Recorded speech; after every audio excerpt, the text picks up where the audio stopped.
In this lesson, we're going to learn about types of numbers.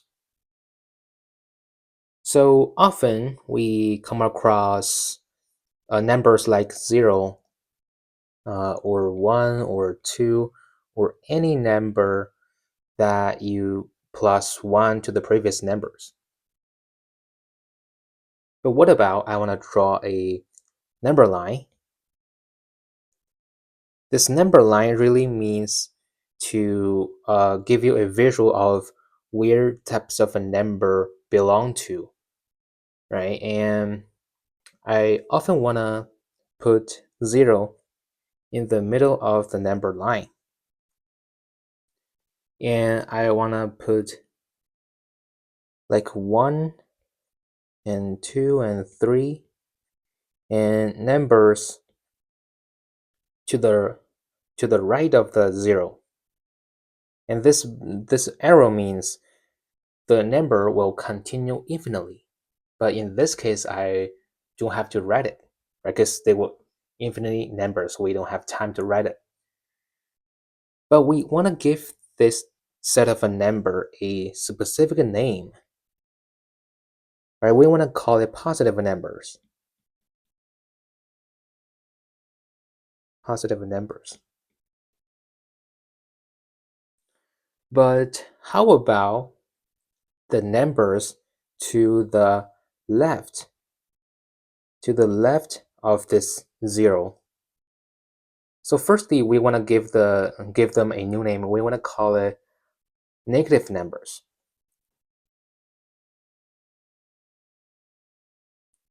Negative numbers. And they look like that.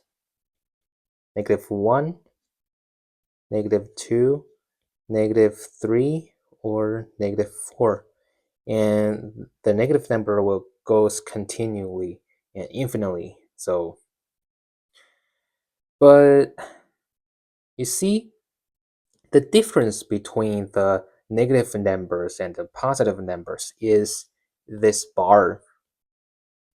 This bar here. It could be -4, -100. So you always want to put this bar here, and in this case I want to use this square to represent any number, right? You want to put this bar right here to represent negative number. Okay, now we learn these two groups of numbers. And what about I want to put these two, or I mean these two numbers, two groups of numbers and a 0 together. So we can, but we have to have a new name for them, and we call it integers. Integers is really means a set of numbers containing negative numbers, positive numbers, and 0. And let's say we want to express this concept, this type of numbers, because we have a set. We want to express a set of number. We want to use this grouping symbol. And let's say -3, -2, -1 represent negative numbers. And always we have to have 0 and positive numbers. Let's say 1, 2, and 3. It's a set of numbers. And I want to put these 3 dots on both sides, means the numbers will go infinitely. Now we've learned about the numbers. We also want to dig deep to figure out the relationship between them, right? To compare the numbers. Right now we have a number line, and this is negative numbers and positive numbers and 0. We have this 2 dot right there, right? You represent like -2 and +3. I want to compare them. Let's say I want to pick a point. I want to pick a number right here, -1. So -1 will always greater than the numbers to the left of this specific number. So let's say -2. So the -1 is always greater than -2 and -3 and any number to the left of -1. But I want to compare these two numbers, -2 and 3, because 3 is at the right of this -2. So -2 is less than 3, or we can say 3 is greater than -2. So let me write that. 3 is greater than -2. What about I want to translate this verbal expression into mathematical expression? We can write 3, and this symbol means greater than -2. Now, let me pick a number, the same number, -1. Here's the rule. Any number to the right of this -1 will greater than -1. Or we can say -1 is less than the number to the right. So -1 is less than 0, is less than 1, and is less than 2. So in this case, we want to compare -2 and 3. So -2 is less than 3.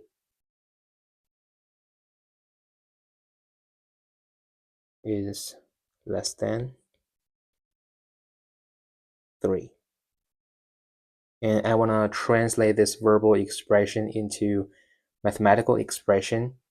I write -2, and this symbol means less than 3. And see, this point will always pointing to the smaller number. Also, same thing for this.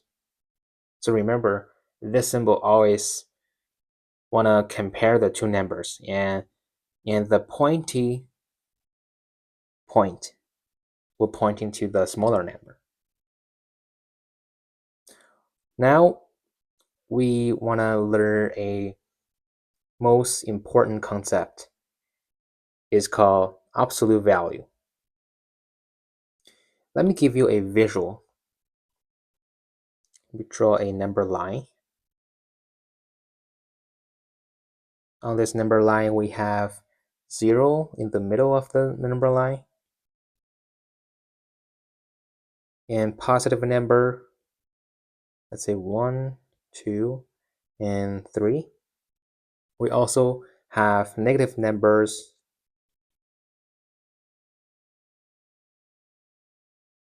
Now, I want to find the absolute value of 3. Absolute value means the distance between a number and a 0. So in this case, I want this number be 3. And I want to use this symbol to represent absolute value. So if I want to find absolute value of the 3, I just read it like that. But how do we do that? Because it says the distance between the number and the 0, so I can draw this visual representation and figure out the distance between 3 and 0. So between them, we have 1, 2, and 3. So 3 unit distance.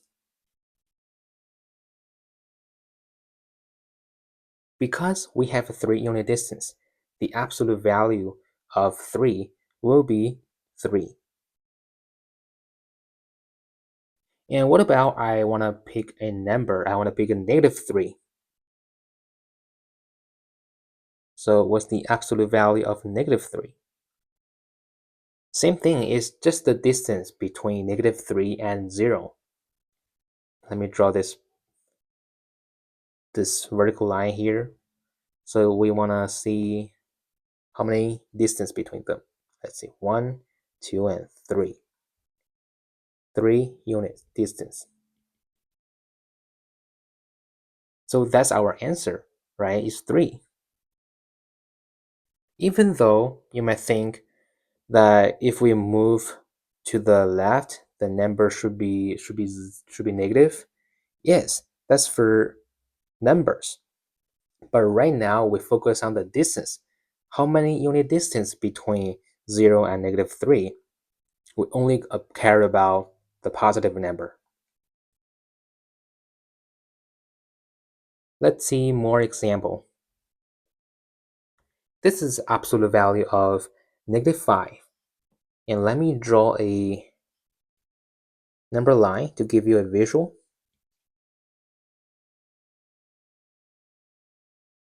That's 0, -1, -2, -3, -4, and -5. And absolute value means the distance between 0 and -5 in this case. So I want to draw this vertical line and just count it, how many unit distance between them. So 1, 2, 3, 4, 5. 5 units, which means the absolute value of -5 is 5. Next, we have these two absolute value, but in this time I don't want to draw the number line. I just want you to have a quicker way to approach this kind of a problem. So whenever you see the absolute value, in this case is a positive number, the answer will always be positive number. What you're gonna do is to get rid of this absolute value symbol and to keep the positive number. And same thing for this -2, the answer will always be positive number. So it always gonna be 2 in this case. And what you're gonna do is to get rid of this absolute value symbol and this negative sign. Let's do that. So that will be 3 and plus absolute value of -2 will always be positive number. So in this case, it will be positive 2. And 3 plus 2 will be 5.